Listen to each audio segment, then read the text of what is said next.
Hello, Inception Radio Network listeners. This is Amanda. Remember, you can take your Inception Radio shows on the go. Just download the Inception Radio Network app for your iPhone, iPad, or Android smartphones and access live shows, past shows, guest lineups, and much more. Just visit the iTunes Store or the Google Play Marketplace and download it today for free.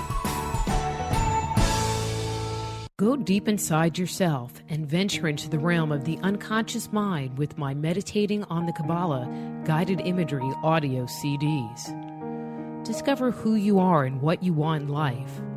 Meditating on the Kabbalah can help you to open, clear, and revitalize the energetic pathways of your subtle being. They will support you in your spiritual quest by helping you to access the profound insights and inner guidance you need as you work in alignment with your highest good. Let them help you to release negative thoughts and emotions and clear away any limitations that may be keeping you from experiencing your full potential. Walk down the path to health, healing, understanding, and enlightenment with Meditating on the Kabbalah. Order your copy today at www.soulhealer.com. That's right, that's www.soulhealer.com.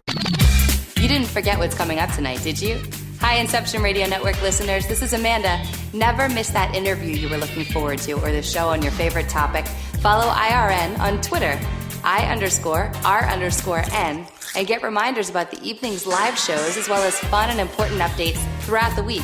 That's I_R_N, and never miss a great show again.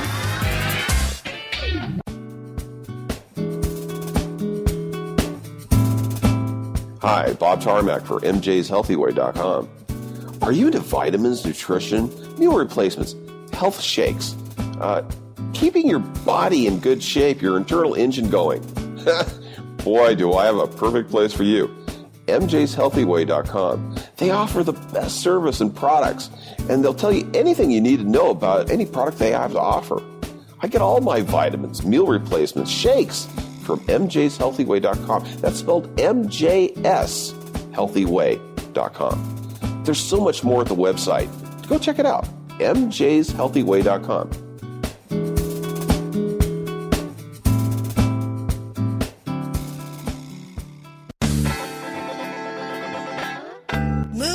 Crossroads in your life and discover alternative solutions to your deepest concerns at soulhealer.com. So whether it's a physical problem, an emotional issue, a question about work, or troubles in your relationships, naturopath and medical intuitive Dr. Rita Louise can help you. Bring peace, harmony, and health back into your life. Schedule a session today. Visit soulhealer.com right away and live the life you've been dreaming of. Don't have a computer? Is your internet connection down? Don't worry. Use your trusty landline or cell phone and dial or call and listen lines at 832-280-0830 or 786-837-2262 to listen to the Inception Radio Network 24/7. Again, those numbers are 832-280-0830 or 786-837-2262. For the Inception Radio Network, I'm MJ. Who were the gods of antiquity? They've been described as the forces of nature, levels of consciousness, and aspects of our psyche.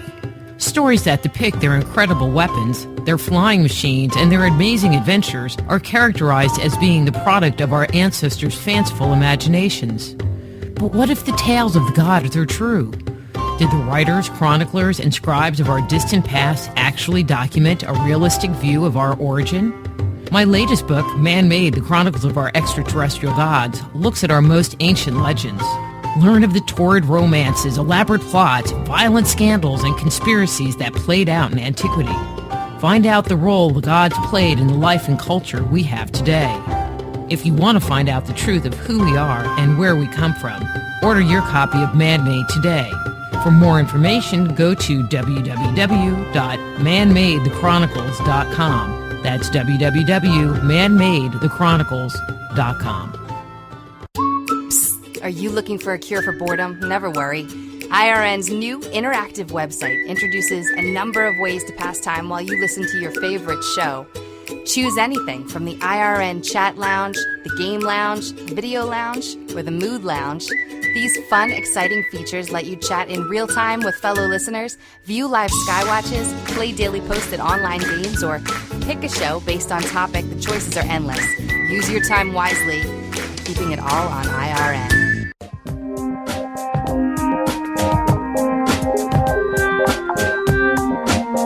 And now back to Just Energy Radio with Dr. Rita Louise.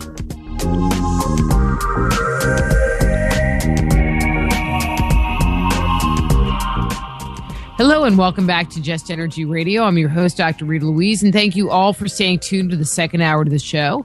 Just Energy Radio can be heard live every Thursday evening from 8 to 10 p.m. here on the Inception Radio Network, or you can check out our archives at www.justenergyradio.com, or go to YouTube and listen to him there, which is Just Energy Radio on YouTube. And while you're at either the website or on YouTube, please do sign up for our newsletter or subscribe to our channel. We would really appreciate it. Just Energy Radio is brought to you by soulhealer.com and the Institute of Applied Energetics. That's www.appliedenergeticsinstitute.com. And then I'm just going to make my one little quick announcement. March 22nd through 30th, Angkor Wat, myself, Stephen Nash, or Knapp, Sasha, and Janet Lessing, Bruce Cunningham. Bruce Cunningham is hosting Ancient Mysteries International AM 14 in Angkor Wat. Right now, till the end of the month, they are offering discount tickets to the event. I mean, it is one of the least expensive tour type events that's going on right now, and it's in Angkor Wat. It's like totally cool there.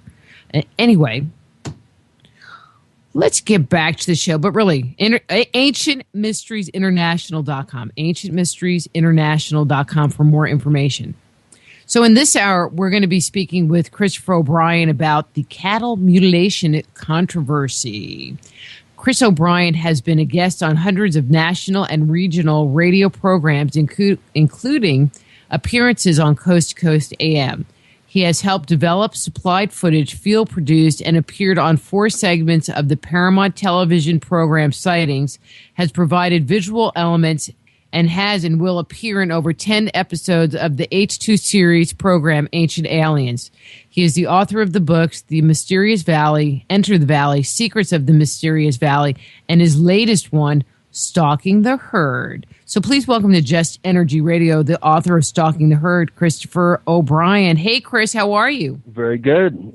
Thanks for having me on the show. Boy, I got a tough act to follow.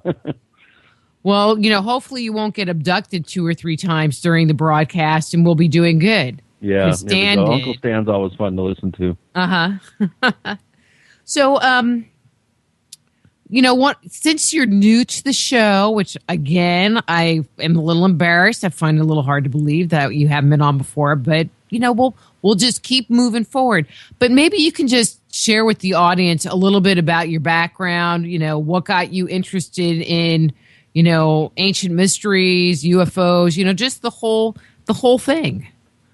Well, it's pretty simple, really. I lived for many years back east in New York City, where I went to college, and at the end of the 80s, I was just feeling really compressed, and so I decided to move back out west, where I've grown up out here. I'm a 5th-generation Californian. And so I moved to Colorado, way up high in the mountains in the San Luis Valley, which is the largest alpine valley in the world, and it was pretty tough the first couple of years. I worked construction, started playing in bands and gigging around the state and stuff, and was also writing for a small little town newspaper in the town I lived in, Crestone, Colorado. And just happened to, hear these interesting stories about quite a number of people in the town that had a really riveting UFO sighting in November of '92. And that following New Year's Eve, I had a party, and I heard all these people talking about it, and I thought, well, wow, this might be a great article for the paper. And so I began researching the history of the area in terms of the paranormal and strange events that have been reported over the years. Of course, the most famous was the Snippy the Horse case, which is considered to be the first real publicized animal, unexplained animal death, livestock death.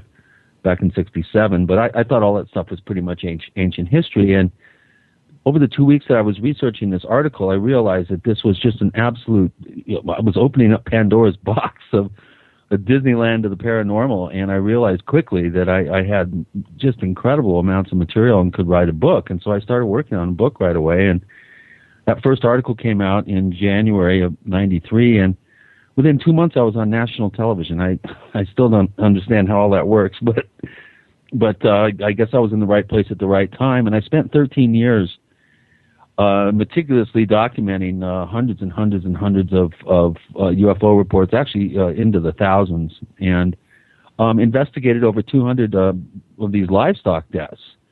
And they really, that was really compelling for me because unlike UFO sightings or haunted sites or other types of paranormal phenomena that are very transitory, they don't leave behind physical evidence, with a cattle mutilation or livestock mutilation, you have hundreds of pounds of physical evidence. So I always have felt that this is a vastly misunderstood subject. It's largely overlooked, I think, by the mainstream public and the media. And I think there's a lot of misconceptions that have been formulated and propagated over the last 30, 40 years. And my book, Stalking the Herd, really is going to set the record straight on what these unusual animal deaths are all about, how they exist within a cultural cauldron of experience, and how our ancient relationship with livestock, cattle especially, has colored our thinking down to the millennia. And my book not only looks at a case history of the cattle mutilation phenomenon, it goes into quite a bit of detail, documenting the waves of activity that have ebbed and flowed since the 60s. And it also puts these cases into a broader cultural context. And I look at it almost as a sociologist or an anthropologist would look at it and see how various theories to explain these mutilations sprung up, where they were propagated, how quickly they spread, and the mechanisms within our culture that is responsible for creating memes, basically. And so it's a pretty exhaustive, heavy duty work. I don't think anyone else is ever going to come along and top it. It's probably going to be the standalone book on the subject, and it's going to be completely objective. It's not going to draw any preconceptions or create any sort of agendas. I don't have my blinders on. It's not all aliens. It's not all the government. It's not all cultists. It's not all unusual scavenger action or mundane. And it's just a real kaleidoscope. It's like trying to walk inside a hall of mirrors with a quicksand floor. Interesting. From what I understand, cattle mutilation really entered mainstream consciousness, and I'm going to say the 70s. You say 60s. I was going to say 70s. Yeah, in the 70s is when it really took off. The 60s, there were just a handful of cases, which I go to great lengths to document. And we had a brief upswing in 70, 71. Then it went completely dormant for a whole year. And then 73 is when it really started in. And by 75, I think upwards of, at the height of it in October of 75, I think in one night, 6 or 7 states reported cases. Wow. But what's going on? Can you describe, kind of in the general sense, for people that aren't familiar with what cattle mutilation is all about, other than it sounds pretty gross, what's going on? What's the phenomenon? Yeah, I've always had a problem with the term mutilation because I really don't feel that word is accurate. I think mutilation is more sensational and horrific sounding. These cases appear to be more like experiments, some sort of experimental surgery going on. Basically, a classic cattle mutilation, by definition, would be an animal that is discovered dead for no apparent reason. There's no indication of why the animal died. It's found generally missing soft tissue organs like the udder, the reproductive organs. Oftentimes the rear end has been pulled out like a plug from a cow, or sometimes an eye is gone, sometimes an ear. Oftentimes the lower mandible has been, the hide has been peeled back, and it looks like it's been expertly sliced off, exposing the jawbone, and the tongue is removed from deep within the throat. There's never any, I can't say never, but 9 times out of 10, there's very little, if any, evidence around the animal. There's no tire tracks, footprints, cigarette butts, indications of predators, scavengers. There's no blood spilt on the ground, like you would imagine if a pack of coyotes took down a calf. There would be blood everywhere, and hide would be torn around and spread around, and you'd have tracks everywhere. It's very mysterious in many ways, and of course, in the ranching community, this is pretty heavy stuff, because each one of these head of cattle that are taken in this manner means a financial hit on the ranchers. So obviously the ranching community, when this was really going hot and heavy, was really up in arms. They were dogging their law enforcement agencies and their local politicians. In 1975, it was the AP Story of the Year in Colorado. Governor Lamb called it the greatest outrage in the history of Western ranching.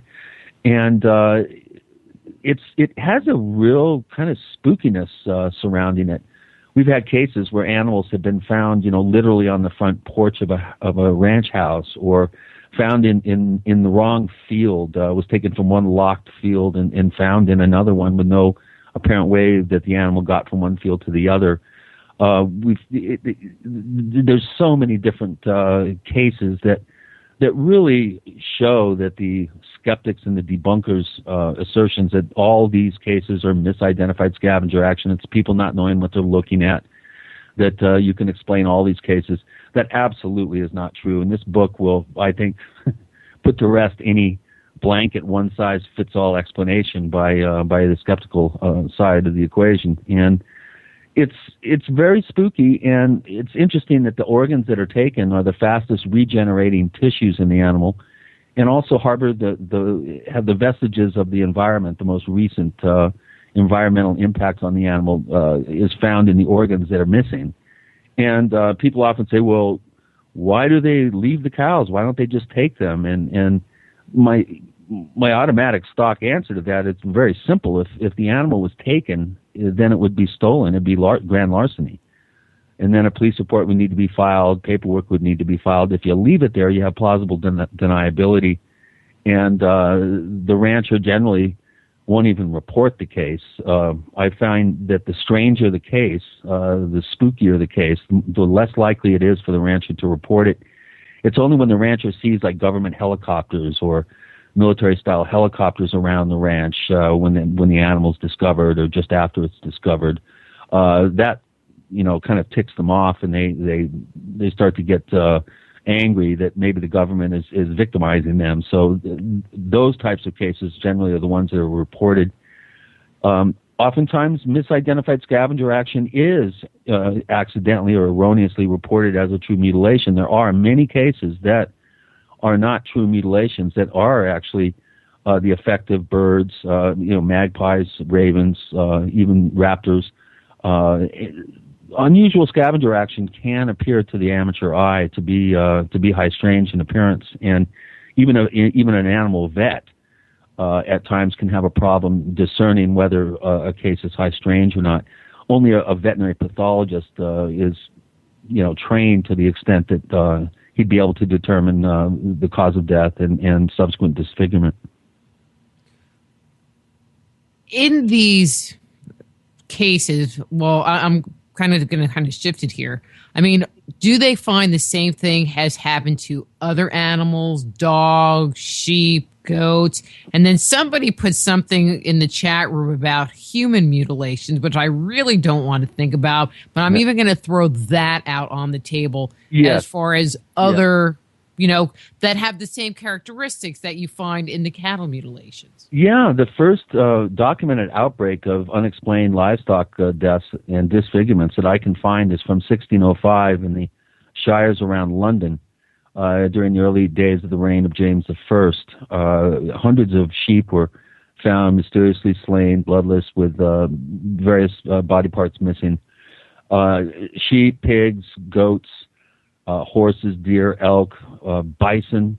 We have 2 cases in 75 where one case was a bison, the other was a cow, but the cow was found right on the doorstep of the entrance to NORAD in Cheyenne Mountain. Go figure that one out. Humans have been found in this condition. I have a sizable chunk of one of my chapters goes into some of the human mutilation cases that have been alleged to have occurred. They're one of the most covered up types of crimes, I think, by law enforcement. They're very, very reluctant to speak about them. It's very difficult to get any sort of real official documentation on human cases, but there have been quite a number of claims of this type over the years. I do go into those rather reluctantly, but pretty much if it's a warm-blooded herbivore, generally ungulates, bovines, they probably represent 90% of the cases or more. But generally, if it's a plant-eating, warm-blooded animal, it's been found in that condition. We've had rabbits. We've had over the years since the early 70s, there's been a rash of waves of cat mutilations where half cats are found in Brentwood, in West LA, Salt Lake City, Phoenix, Denver. City suburbs generally tend to be hit with these strange cat deaths that have been reported in waves over the past 40 years. So yes, all different kinds of animals have been found in this condition. The only carnivore case or omnivore case that I'm aware of was a coyote that was found mutilated next to a mutilated cow. So much for your. That was done by coyotes. Mm-hmm. The coyotes came sniffing around, and one of them was targeted. So you said that some of the earliest cases that you think you found came from the 1600s. Do you think there are any that have been reported or documented that go back further than that? It wouldn't surprise me at all. In fact, my book starts out 34,000 years ago in the caves of Altamira and Chauvet, looking at some of the early cave paintings of wild aurochs, which were the predecessor to modern cattle. Cattle, the history of cattle, I think is very important, and not many people are aware of the role that cattle have played in human religious traditions and spirituality. I do kind of a thumbnail sketch and go through the ancient world's reverence for cattle, for the bull, the cults of the bull. The sacred cow. I love, actually, I'm working on a new book, and I'm like, it's going to be something, something, something, and the sacred cow. I don't know what, but the sacred cow. I don't know. That just is like totally stuck in my head. Holy cow. Anyway. Sacred bull is kind of how I put it. It's like, holy cow. Well, just think of all the words that we have. It's like going with the herd. You have all these, cultural sort of holdovers from ancient times where, cattle and phrases having to do with cattle are still hanging in there in our language. It's a huge story, and no one has ever put the cattle mutilation or the livestock, unexplained livestock death phenomenon in context within the culture. Well, but what would be the connection? I mean, if cows are sacred, or bulls are sacred, then how does that connect to the whole cattle mutilation thing? Well, the largest exporter of cattle in the world is in India, and so you would think that if you go and start researching Indian records, that you would find cases of cattle mutilations, and I can't find a single one. Nor can I find a single mutilation of a Brahma cow, bull, or steer. Of course, the sacred white cows of India are the Brahma cattle, which are very, very ancient. It's one of the earliest breeds. And there's lots of Brahman cattle in Australia, South America, in the United States, and I have yet to find one single case of a Brahma being mutilated. I think that's a clue right there. Well, I think it's interesting that India is a big cattle exporter considering they're vegetarian. It's like, we can't eat our cows, but you go ahead. I even found out how many McDonald's there are in India. Oh, yeah, how many? 217 at last count.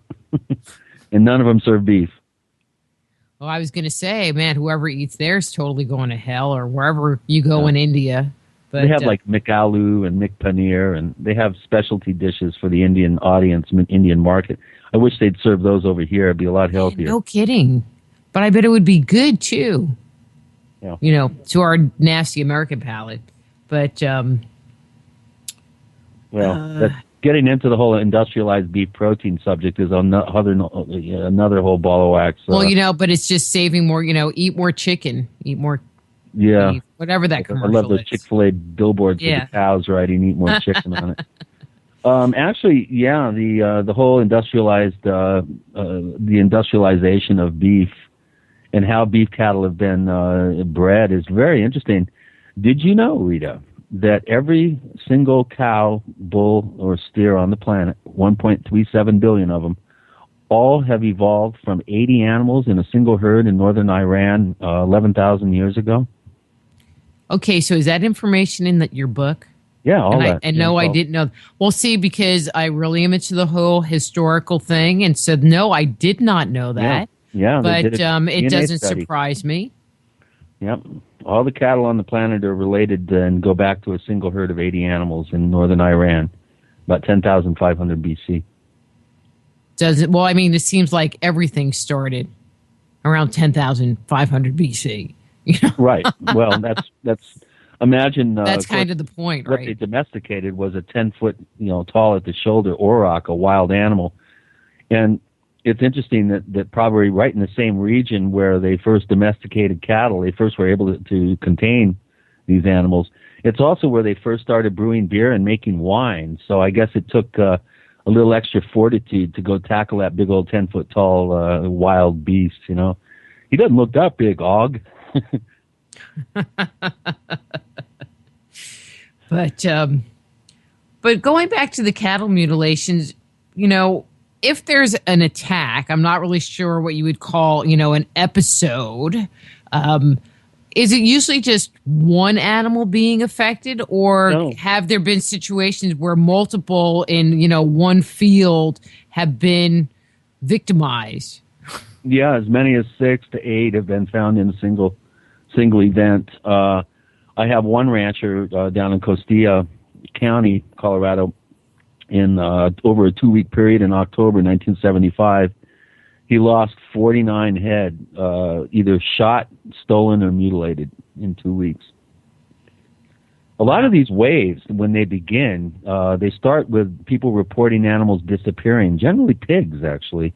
And then all of a sudden there's cattle rustling, and then animals are found shot and mutilated, then they're found mutilated, which is an interesting, Linda Howe will never admit this, but there's quite a number of cases of animals that have been shot with firearms and then subsequently disfigured. So there does appear to be a human element involved. And, I do go through all the various theories, and there's enough evidence to support every one of the theories out there that it's, kind of occult-based groups, that it's the government, the military experimenting on animals, or that it's, ETs coming down in saucers. There's plenty of evidence to support every theory, but there's way more evidence to refute that theory as well. So you're left with a real enigmatic puzzle.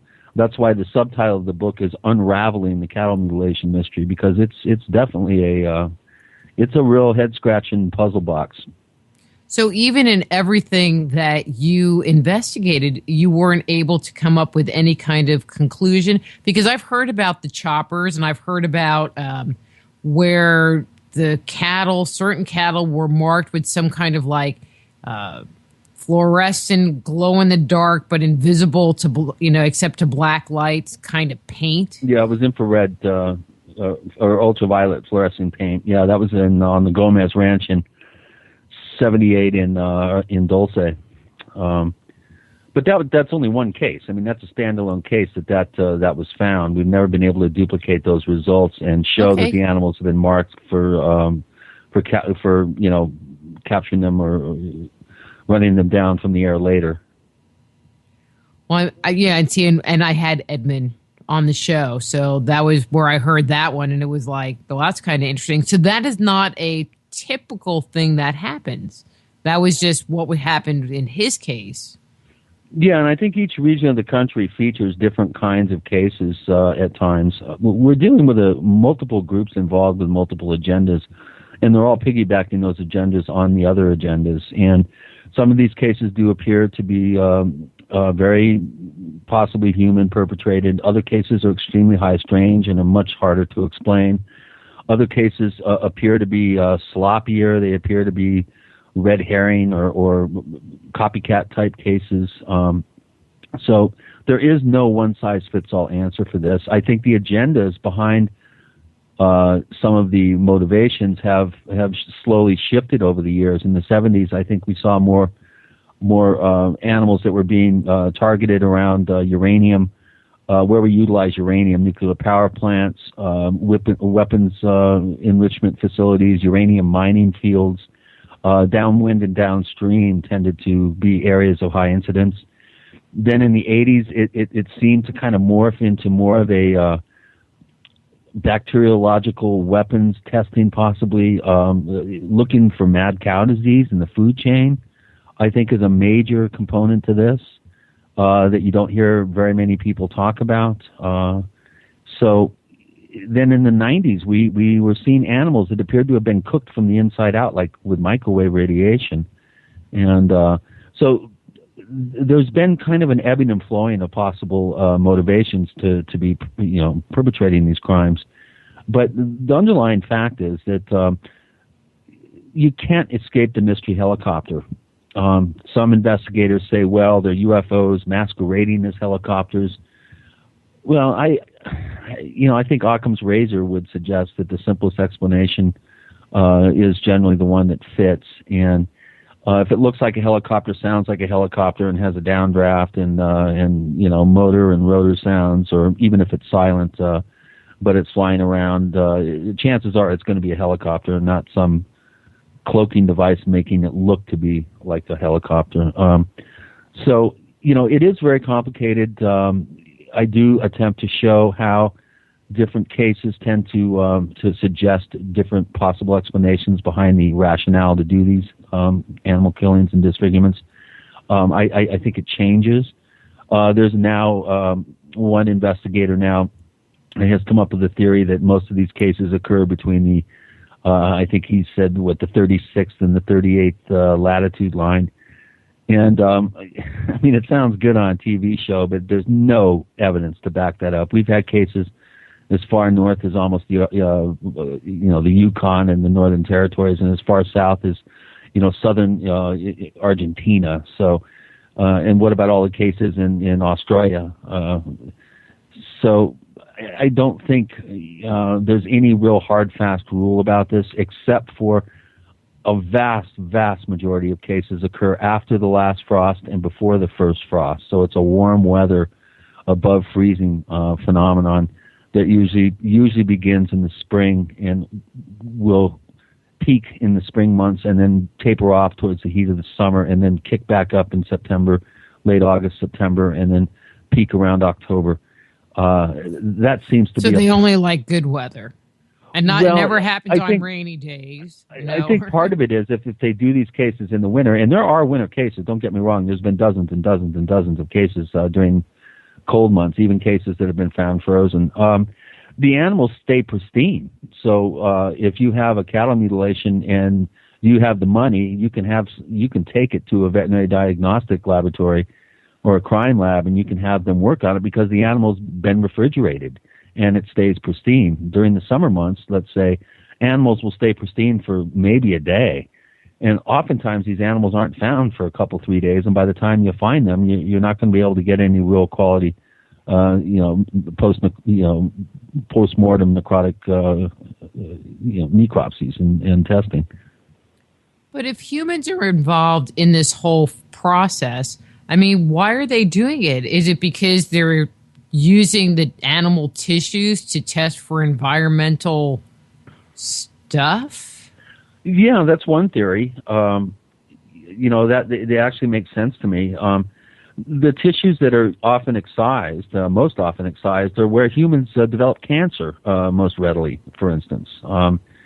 If you start looking at why these particular organs, they, like I said, they do tend to be the organs that hold the most recent evidence of environmental pollutants, let's say, on the tongue, in the milk, the udder of the cow, in the reproductive organs.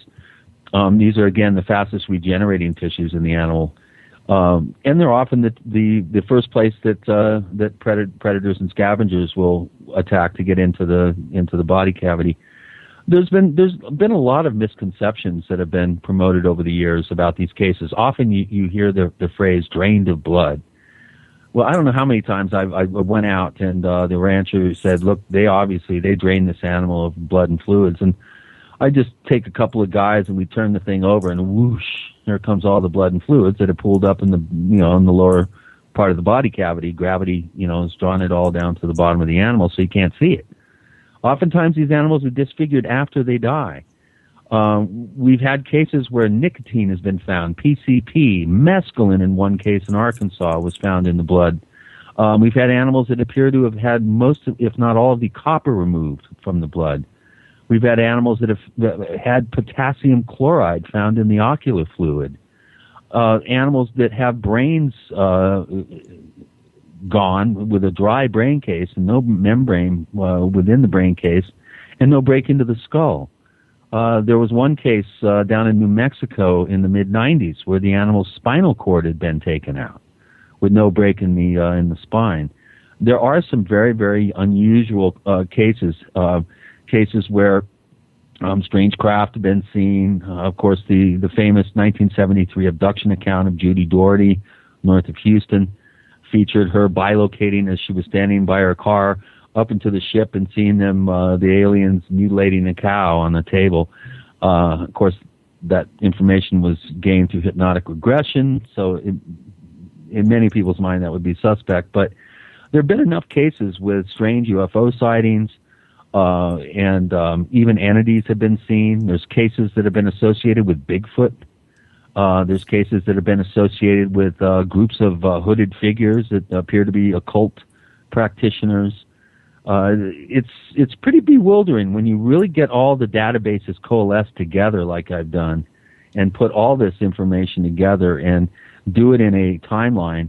It's very interesting to see the patterns emerge, and that's one of the things that I'm working on as we speak, is the final analysis of all this data and looking at the patterns and trying to gain some insight into the possible motivations behind doing these deaths. So without giving away everything, can you give us an example of one of the patterns that you've seen? I mean, you kind of did a little bit, but something that just jumps out at you. Well, again, the one that jumps out the most is the close proximity to where we utilize radioactive materials, uranium in particular. That pattern has been consistent all through the process. There does tend to be a clustering on rivers, for instance, in river valleys, especially river valleys that are downstream from where we utilize uranium. So out of all the correlations that I've seen over the years, that's the one that still has stood the test of time. For all the cases with UFO sightings, there's dozens times more cases where helicopters, for instance, have been seen in the vicinity. That's another fairly consistent element. The mystery helicopter. Often people say, well, they're all black helicopters. They're not. They're white. They're yellow. They're olive green. They're purple. They're blue and white. They're white with a red, tail. There's many different descriptions of helicopters have been, given to law enforcement over the years. But there is a consistent type of helicopter. It does tend to be a military type helicopter that's seen.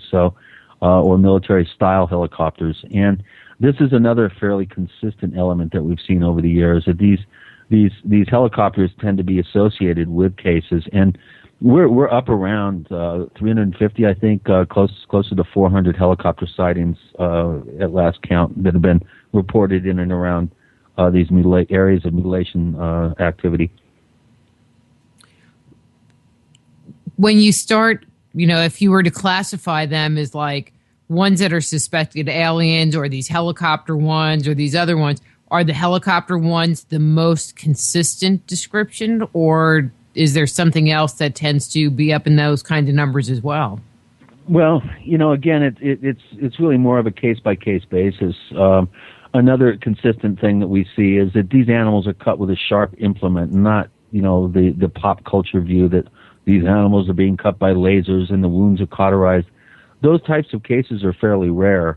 The cookie cutter incision has been touted as being a very common thing within this phenomenon. We've only had a handful of cases with that particular very impressive, physical evidence left behind.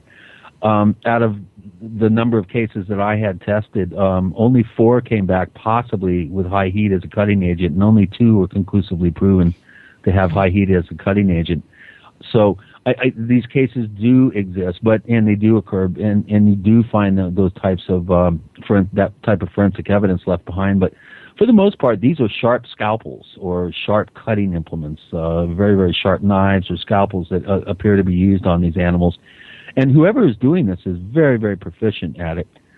We had a case in Iowa in 1980 where a calf was found mutilated, and they took the calf into the Iowa State veterinary laboratory.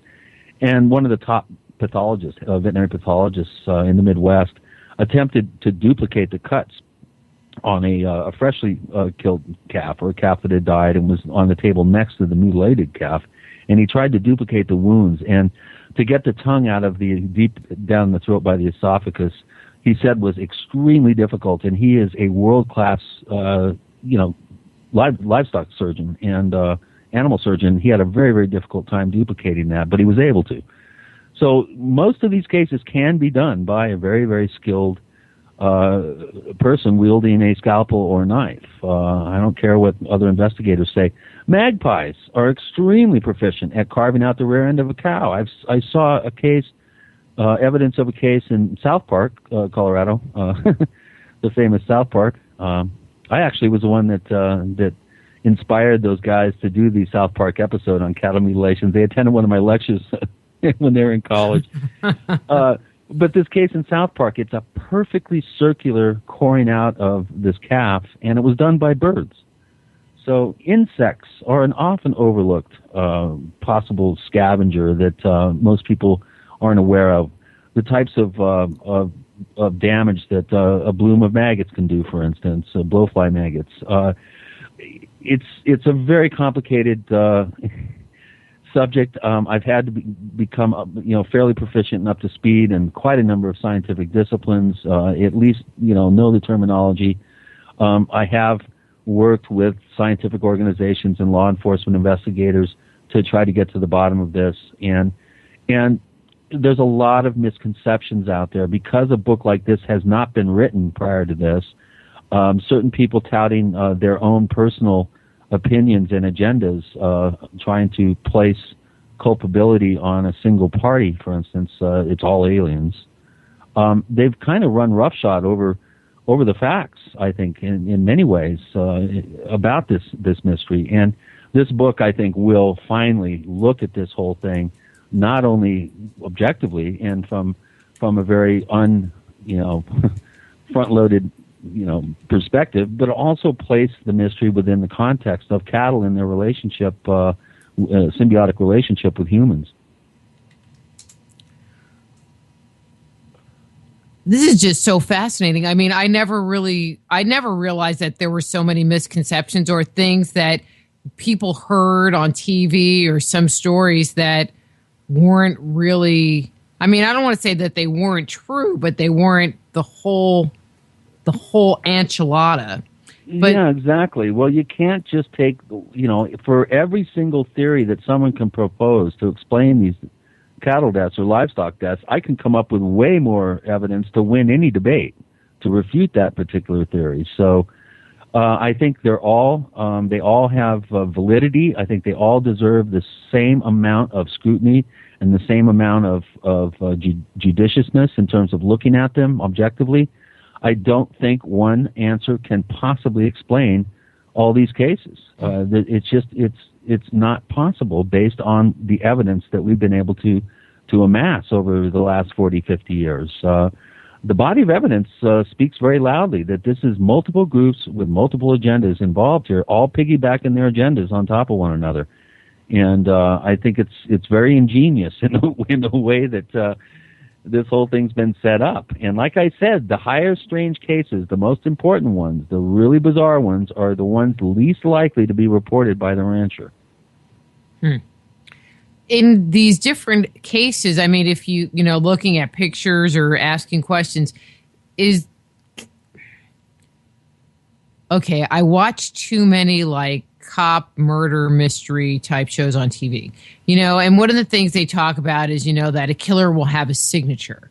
And in these, has anyone ever looked to see if there was a signature or a consistency to, how the cutting is done or that kind of thing to lead it back to maybe, this one was done by this group and this one was done by this group? Did that make sense? There's been some of that. Generally, the only consistency, I think, is that sharp implements, 9 times out of 10, are probably what are being used by the mutilators, and they do tend to target specific body parts.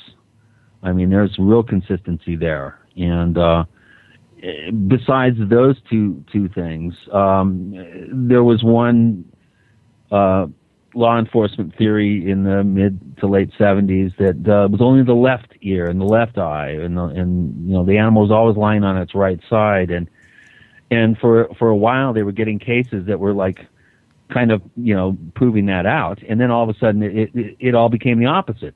And I found that too, that as soon as you think you've identified a pattern or you've come up with some sort of possible signature, the phenomenon will throw enough data to get you excited, and generally it's when you open your mouth and tell people about it that it switches to the opposite. So it's the effect of the observer exactly on the phenomena. Yeah, it's a Copenhagen interpretation of the Heisenberg effect. Yeah, that. What about the ranchers? How do they deal with this, or what's going on in their minds? Well, they're pretty stoic about it. Like I said earlier, that the higher strange cases are the ones that freak them out, and they don't want people to know about it, and they'll just drag it off to a bone pile or bury it. It's the cases, like I said, that there's evidence that possibly some sort of human group, during the 70s, hippies, for instance, and occult groups were often, thought to be responsible, and there were literal witch hunts going on in some Midwestern areas. But when they see a military-style helicopter hovering over their pasture, they go out the next day and that animal's dead or mutilated, or they go out and find it mutilated, and here comes a helicopter. That tends to tick them off, and they tend to get angry about that, and that's when they'll approach law enforcement. They'll complain to their congressperson. They'll go to the media. They'll call me or call Linda or call Chuck or one of the very few investigators willing to do this very nasty, distasteful, unrewarding work. There's nothing worse than being downwind of a necrotic, 1,000 pounds of necrotic flesh in a field, believe me. So it's when they think that they've been targeted by the government or by some human groups, that's when they tend to come forward, I think, more readily. And also if there's waves of cases, if all their neighbors, not all their neighbors, but a number of their neighbors have been targeted, for instance, they feel, there's that safety in numbers kind of mentality that, well, if it's happening to other people, I can come forward too. It's when these cases occur kind of willy-nilly. You won't have any cases in an area for several years, and all of a sudden there's a single case or two cases. Those cases oftentimes are not reported because people just, if I bury it, maybe they'll go away, is kind of the mentality. So, we have all these different, all these different sort of, I think standard human emotions going on. Oftentimes a rancher will claim that was my best breeding cow, or why did they have to take my seed bull? They could have taken any of the others. Why did they have to take him? And oftentimes the better animals are targeted. And I came up with a theory early on that possibly this mystery may be partially, if not completely, responsible for humankind's ancient practice of animal sacrifice. Let's sacrifice the sick animals or the old animals, the ones that aren't as valuable, so that the gods or whomever it is won't come and take the good ones, which kind of has a ring to it, I think. And I do go into some detail looking at that particular scenario of how this modern version of the mystery may tie into a very ancient practice. But that would mean that somebody was actually sacrificing the animals. Yeah. Yeah. I mean, that's kind of weird. Millions of animals are sacrificed to the gods every day on this planet. Don't kid yourself. I mean, there's over, I think, 1.2 million practitioners of Santeria in this country alone. There's lots of chickens and ducks and goats and other animals getting snuffed every day in this country. Well, didn't even think about that. Yeah, Don't know it's that I legal, want too. to think about that. Yeah, it's legal. You can even sacrifice animals. Well, I think there was I think the state Supreme Court in Florida upheld the practice back in the 90s. Right, because it's a church thing. You know, Yeah, I only sacrifice cockroaches and ants and mosquitoes. No. You know, Yeah. but they deserve it. So you're not a true bodhisattva, huh? Huh? You're not a true bodhisattva. I guess not. I'm more opportunistic. Oh my God. So, anyway, you know, one of the things in the Edmund Gomez case is, you know, he felt like he was being targeted by the government, and, you know, their house had been ransacked and searched and stuff. He had bugs. Manuel had bugs in his house, and Gabe Valdez. You know, but I mean, is that a fairly common thing to happen to people as well? No, that the Gomez case and some of the Dolce cases in Rio Rivas County are very, very interesting, and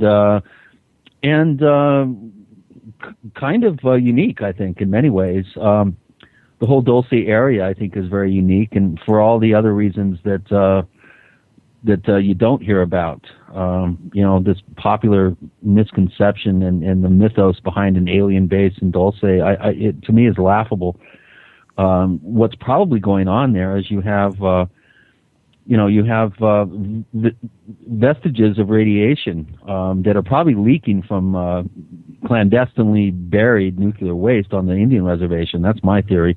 But also in 67, a month after the Snippy case, you had the first nuclear blast, which was part of Project Gas Buggy, which were attempts to explode nuclear devices 4,000 and 5,000 feet below the surface of the Earth to free up gas deposits. And the very first of these, I think there were 4 of them. The first one was right there southwest of Dolce, and it kind of backfired on them. It irradiated all the gas, and it got the radiation into the groundwater. And so you have, some of the highest rates of environmental cancers due to radiation coming from areas around Dolce and Jicarilla there. So I think that there were other motivations there, possibly monitoring, again, radiation and radioactivity in the area. And I think what separated out the Gomez Ranch was they had some of the most, the oldest strains, genetic strains of cattle in the area. Some of these cattle went all the way back to the conquistadors, some of the strains that they were utilizing there. So some of the more purest bred cattle in the area were found on the Gomez Ranch. And those cattle were actually more valuable as well. And so they have to, search your house. Okay, that's weird, but whatever. Yeah, it's not the aliens that scare me, it's the people. It's the people, no kidding. But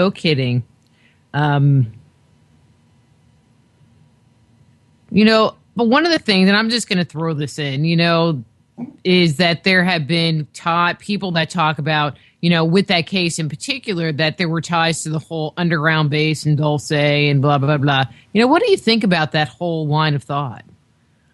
I think it's all a red herring. I think, Gabe Valdez, of course, I knew for many years. Gabe was very instrumental in training me to properly investigate these cases. He investigated about 200, I think, or more cases over the years. And his son just recently wrote a book called Dolce Base, which kind of just totally refutes the whole myth behind Dolce. Greg Bishop wrote a very good book called Project Beta, which is the story of Paul Benowitz, who was the first one to really mention Dolce as being an underground base. This, new twist to the Myrna Hansen, Phil Schneider, Thomas Costello, the Benowitz material, Branton, Tal Levesque, all these people over the years have come up with these, kind of this mythos of this alien base being there. And, having lived fairly near to Dolce for quite a number of years and knowing the law enforcement officials there, working with some of them, knowing Gabe as well as I did, they would laugh at these stories, and they would say, well, it might be good for tourism and stuff, so we can't maybe, laugh too loud. But if anything, there is an underground facility, but they paid the Apache off to bury some of the most noxious nuclear waste and spent munitions and stuff, and leaky containers and all sorts of things, because it's not part of the United States. It's a sovereign nation. They write their own rules there, and if you pay the right people off, you might be able to get away with burying some really toxic stuff there. So there's a lot more to that whole scenario than meets the eye, and I don't think any of it has anything to do with ETs living underground and Nightmare Hall and all this. It just, to me, it's laughable, a lot of these stories that have, just piling themselves one on top of the other and promulgating this myth. I've been all through the area there. I know some of the top law enforcement people that were there for decades, and they've looked and looked and looked, and they can find no evidence of anything that would suggest that there's a base there that's manned by people. I did discover a miner who claimed he helped build a tunnel from Los Alamos up to the Dolce area, but he was under the impression they were burying nuclear waste up there and storing it up there. So again, to the nuclear waste. Hey, Chris, I'm looking at the clock, and it is time. So you told me that your book, Herding the Stalking the Herd. Stalking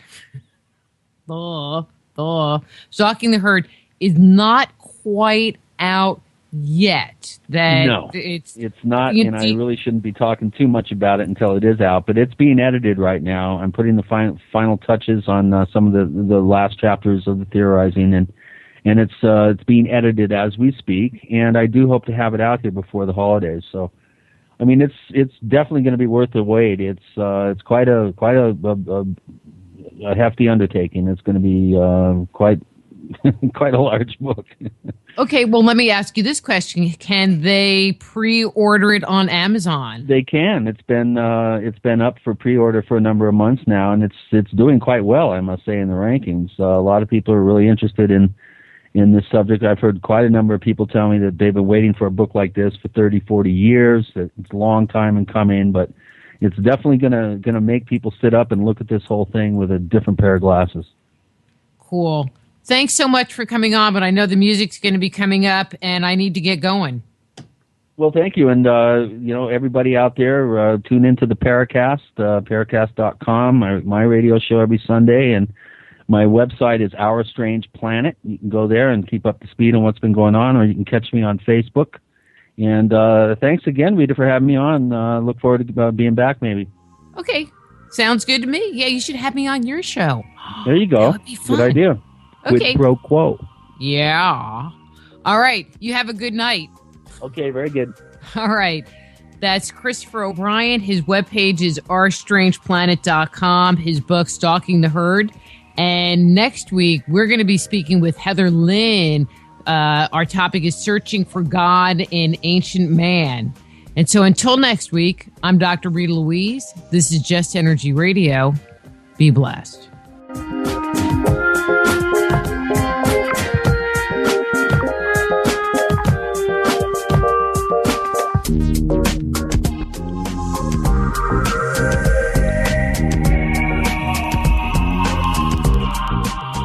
Join host Dr. Rita Louise each week at this time for Just Energy Radio.